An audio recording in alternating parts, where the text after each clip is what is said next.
ইতিহাস অনেক সময় চেঁচিয়ে কথা বলে না, সে ফিসফিস করে। পুরনো নথির ভাঁজে, একটি ইমেলের প্রান্তে, কিংবা এমন কোনো বাক্যে যা প্রথমে শুনতে অপ্রয়োজনীয় বলে মনে হয়। প্রশ্ন হলো, সেই ফিসফিসানি কি আমরা শুনতে চাই নাকি? সম্প্রতি প্রকাশিত এপস্টিন ফাইলসের একটি ইমেল তেমনই এক ফিসফিসানি। এই ইমেলটির প্রেরক কুখ্যাত অপরাধী জেফ্রি এপস্টিন, প্রাপক অজ্ঞাত, কিন্তু কথার মধ্যে জড়িয়ে পড়েছে ভারতের প্রধানমন্ত্রী নরেন্দ্র মোদীর নাম। এই সংযোগই অস্বস্তির মূল।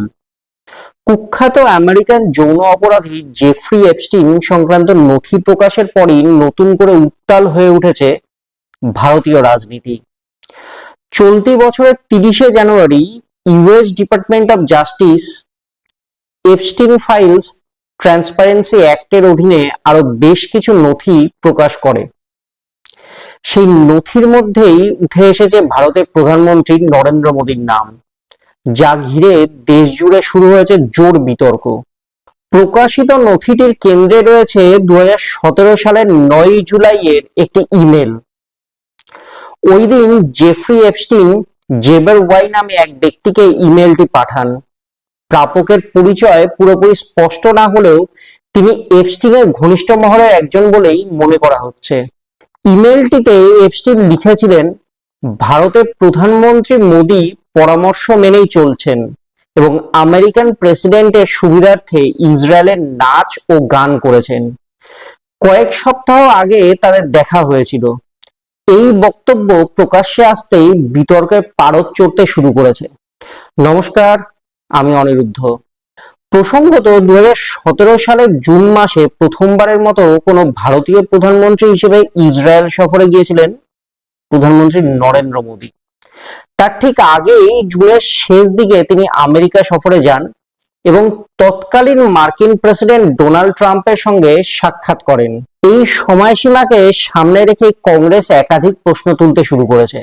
এই ইমেলকে হাতিয়ার করে প্রধান বিরোধী দল কংগ্রেসের দাবি, ট্রাম্পের সঙ্গে সাক্ষাতের সময় জেফ্রি এপস্টিনের সঙ্গে প্রধানমন্ত্রীর কোনো যোগাযোগ হয়ে থাকতে পারে। তাদের মতে ইমেলে উল্লেখ করা পরামর্শ মেনেই ইসরায়েল সফরের কর্মসূচি বা কূটনৈতিক অবস্থান নির্ধারিত হয়েছিল।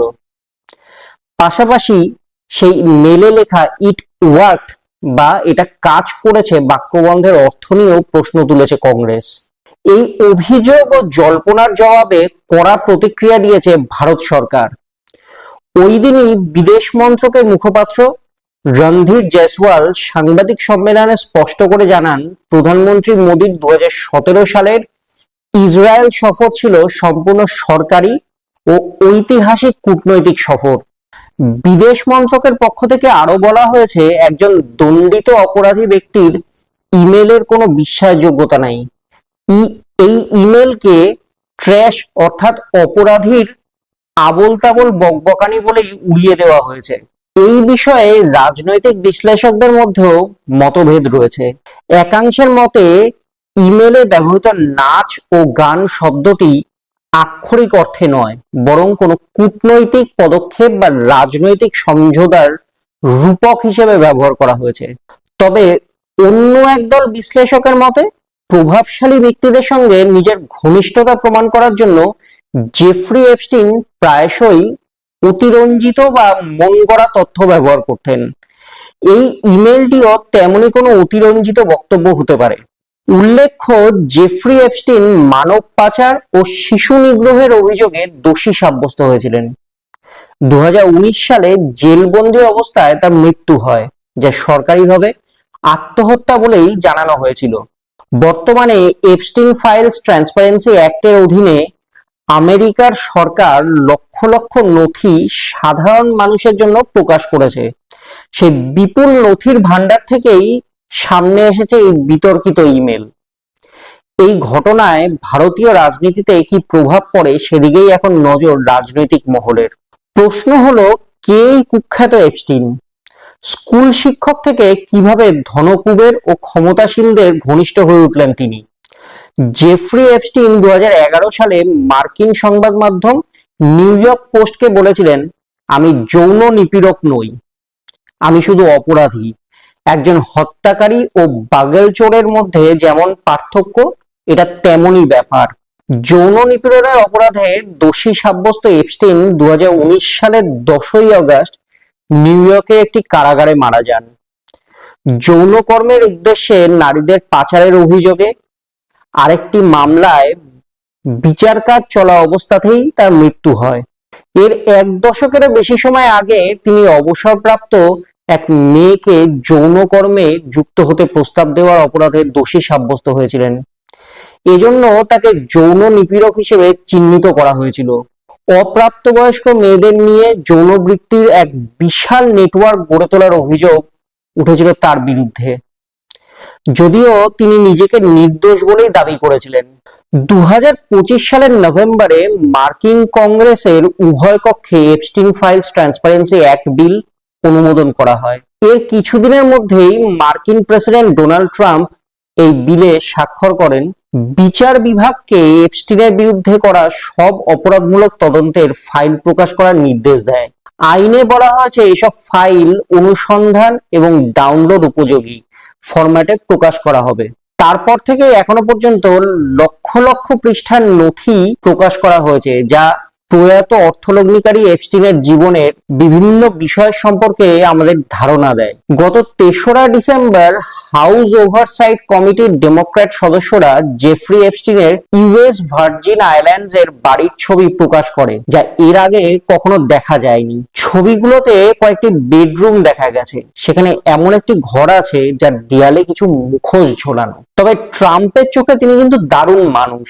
নিউ ইয়র্কে জন্ম ও বেড়ে ওঠা এপস্টিন 1970-এর দশকের মাঝামাঝি সময়ে শহরে প্রাইভেট ডাল্টন স্কুলে গণিত ও পদার্থবিজ্ঞান পড়াতেন। তিনি নিজেও বিশ্ববিদ্যালয়ে পদার্থবিজ্ঞান ও গণিত নিয়ে পড়াশোনা করেছিলেন, যদিও শেষ পর্যন্ত স্নাতক শেষ করতে পারেননি তিনি। এক শিক্ষার্থীর বাবা এপস্টিনের প্রতি এতটাই মুগ্ধ হয়েছিলেন সেই সময় যে তিনি ওয়াল স্ট্রিটে বিনিয়োগ ব্যাংকের বিয়ার সিস্টেমসের এক অংশীদারের সঙ্গে এপস্টিনের পরিচয় করিয়ে দেন।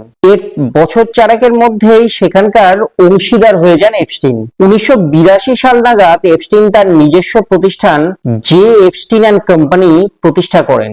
এই কোম্পানিটি এমন সব গ্রাহকদের টাকা পয়সার ব্যবস্থাপনার দায়িত্ব পালন করত যার মূল্য $100 কোটি বেশি। কোম্পানিটি দ্রুতই সাফল্য পেয়ে যায়। এপস্টিনও তখন তার ভাগ্য গড়তে শুরু করেন। দ্রুত এপস্টিন ফ্লোরিডায় একটি প্রাসাদ, নিউ মেক্সিকোতে একটি খামার কিনে নেন এবং তারকা শিল্পী ও রাজনীতিবিদদের সঙ্গে সামাজিকভাবে মিশতে শুরু করেন। কথিত আছে নিউ ইয়র্কের সবচেয়ে বড় ব্যক্তিগত বাড়িটির মালিকও তিনি। 2002 সালে নিউ ইয়র্ক ম্যাগাজিনে দেওয়া এক সাক্ষাৎকারে এপস্টিন সম্পর্কে ডোনাল্ড ট্রাম্প বলেছিলেন, আমি জেফকে 15 বছর ধরে চিনি। তিনি দারুণ মানুষ, তার সঙ্গে থাকাটা খুবই মজার। বলা হয় তিনি সুন্দরী নারীদের পছন্দ করেন, যেমনটা আমি করি। এক্ষেত্রে কম বয়সীদের পাল্লাটাই বেশি ভারী। ট্রাম্প আরো বলেন, নিঃসন্দেহে জেফ্রি তার সামাজিক জীবন উপভোগ করেন। অবশ্য প্রেসিডেন্ট হওয়ার পর ট্রাম্প এপস্টিনের প্রথমবার গ্রেফতার হওয়ার অনেক বছর আগেই দুজনের সম্পর্ক খারাপ হয়ে গিয়েছিল বলে দাবি করেন। এপস্টিনের সঙ্গে মিলে কোনো অপরাধ করেননি বলেও বারবার দাবি করতে থাকেন ডোনাল্ড ট্রাম্প। হোয়াইট হাউসও বলেছে ট্রাম্প কয়েক দশক আগে এপস্টিনকে তার ক্লাব থেকে বের করে দিয়েছিলেন, কারণ তিনি তার মহিলা কর্মীদের সঙ্গে অশোভনীয় আচরণ করেছিলেন। ট্রাম্পের পাশাপাশি আরো কয়েকজন অভিজাত ব্যক্তির সঙ্গেও এপস্টিনের বন্ধুত্ব ছিল, তবে তার মানে এই নয় যে ওইসব ব্যক্তি অপরাধে জড়িত ছিলেন। 2002 সালের তৎকালীন প্রেসিডেন্ট বিল ক্লিন্টন এবং অভিনেতা কেভিন স্পেসি ও ক্রিস টাকারকে ব্যক্তিগত বিমানে করে আফ্রিকায় নিয়ে যান এপস্টিন। 2003 সালে তিনি তৎকালীন চলচ্চিত্র প্রযোজক হার্ভে ওয়েইনস্টাইনের সঙ্গে মিলে নিউ ইয়র্ক ম্যাগাজিনের মালিকানা কিনে নেওয়ার চেষ্টা করেছিলেন, তবে তাদের সে অসাধু চেষ্টা ব্যর্থ হয়। তবে একই বছর তিনি আবার হার্ভার্ড বিশ্ববিদ্যালয়ে $3 কোটি অনুদান দেন। আমেরিকার রাজনীতিবিদ পিটার ম্যান্ডেলসনের সঙ্গেও এপস্টিনের বন্ধুত্ব ছিল। পরে অবশ্য ম্যান্ডেলসন এই বন্ধুত্ব নিয়ে অনুশোচনা প্রকাশ করেন। একে কেন্দ্র করে 2025 সালে তাকে আমেরিকার রাষ্ট্রদূতের পদ থেকেও সরে যেতে হয়। তবে এপস্টিন নিজের ব্যক্তিগত জীবনকে গোপন রাখারই চেষ্টা করতেন। শোনা যায় তিনি সামাজিক অনুষ্ঠান বা রেস্তোরাঁয় যাওয়া সাধারণভাবে এড়িয়ে যেতেন। মিস সুইডেন বিজয়ী ইভা অ্যান্ডারসন ডুবিন ও গিলেন ম্যাক্সওয়েলের মতো নারীদের সঙ্গেও তার প্রেমের সম্পর্ক ছিল, তবে কখনো তাদের বিয়ে করেননি। গিলেন ম্যাক্সওয়েল ছিলেন প্রকাশক রবার্ট ম্যাক্সওয়েলের মেয়ে। সমস্যা তৈরি হয় 2005 সালে, যখন ফ্লোরিডায় 14 বছর বয়সী এক কিশোরীর মা এবং বাবা পুলিশের কাছে অভিযোগ করেন এপস্টিন নাকি তাদের মেয়েকে তার পাম বিচের বাড়িতে যৌন নিপীড়ন করেছে। পুলিশের তল্লাশিতে বাড়ি জুড়ে বহু মেয়েদের ছবি পাওয়া যায় সেই সময়। মায়ামি হেরাল্ডের প্রতিবেদনে বলা হয় আরো অনেক বছর আগে থেকেই মেয়েদের উপর যৌন নিপীড়ন চালিয়ে আসছিলেন এপস্টিন। পাম বিচ পুলিশের প্রধান মাইকেল রাইটার বলেন, এটা সে বলেছে, ও বলেছে এমন কোনো বিষয় নয়। এটা 50 জন বা তারও বেশি নারী এবং একজন পুরুষের বক্তব্যকে কেন্দ্র করে এই অভিযোগ উঠে এসেছে। 2007 সালে নিউ ইয়র্ক ম্যাগাজিনে প্রকাশিত এক লেখায় মাইকেল উলফ বলেন, মেয়েদের ব্যাপারে এপস্টেইন কখনো রাগঢাক করেননি, তার অল্প বয়সী মেয়েদেরই পছন্দ ছিল। তবে 2008 সালে কৌশলীরা এপস্টেইনের সঙ্গে একটি সমঝোতা চুক্তি করেন। এর ফলে তিনি ফেডারেল মামলার হাত থেকে রেহাই পান। ওই মামলায় তার আজীবন কারাদণ্ড হতে পারত, তবে তা না হয়ে তাকে 18 মাসের কারাদণ্ড দেওয়া হয়। ওই সময় এপস্টেইনকে প্রতিদিন 12 ঘন্টা সপ্তাহে 6 দিন অফিসে কাজ করার অনুমতিও দেওয়া হয়। 13 মাস পর তাকে প্রবেশনে মুক্তি দেওয়া হয়। মায়ামি হেরাল্ডের প্রতিবেদনে বলা হয়, ফেডারেল কৌশলী আলেকজান্ডার অ্যাকোস্টা এমন একটি চুক্তি করেছিলেন যাতে এপস্টেইনের অপরাধের প্রকৃত মাত্রা চাপা পড়ে যায় এবং আরো ভুক্তভোগী বা প্রভাবশালী জড়িত ব্যক্তিদের খোঁজে এফবিআই এর তদন্ত সেই সময় যাতে বন্ধ হয়ে যায়। এই কেলেঙ্কারির জেরে 2019 সালের জুলাইয়ে অ্যাকোস্টা পদত্যাগ করেন, যদিও তিনি দাবি করেছিলেন এই চুক্তি হওয়ার কারণে অন্তত কিছুদিনের জন্য হলেও এপস্টেইনের কারাদণ্ড হয়েছিল। 2008 সাল থেকে নিউ ইয়র্কের যৌন নিপীড়কদের তালিকায় লেভেল 3 হিসেবে এপস্টেইনের নাম ছিল।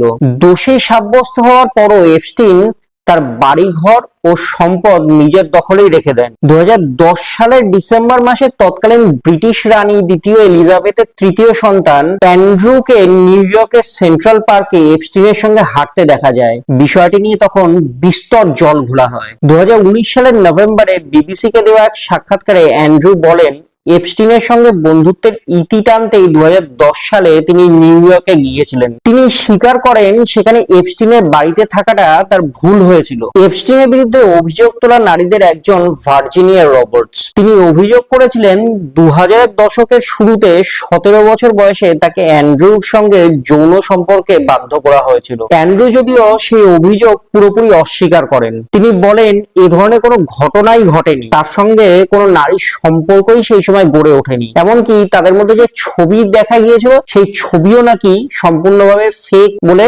দাবি করেছিলেন অ্যান্ড্রু। এপস্টেইনকে 2019 সালের 6 জুলাই নিউ ইয়র্কে গ্রেফতার করা হয়। প্যারিস থেকে ব্যক্তিগত বিমানে করে ফেরার পর তিনি গ্রেফতার হন। এপস্টেইন বরাবরই দাবি করেছেন তিনি কোনো অপরাধ করেননি। তিনি নিজের বিরুদ্ধে আনা অভিযোগ সরাসরি অস্বীকার করেছিলেন। আদালত সেই সময় এপস্টেইনকে জামিন না দেওয়ায় তাকে নিউ ইয়র্কের মেট্রোপলিটন কারাগারে রাখা হয়েছিল। জুলাই মাসে তাকে সাময়িকভাবে হাসপাতালে নিয়ে যাওয়া হয়, কারণ তিনি অসুস্থ বোধ করছিলেন সেখানে।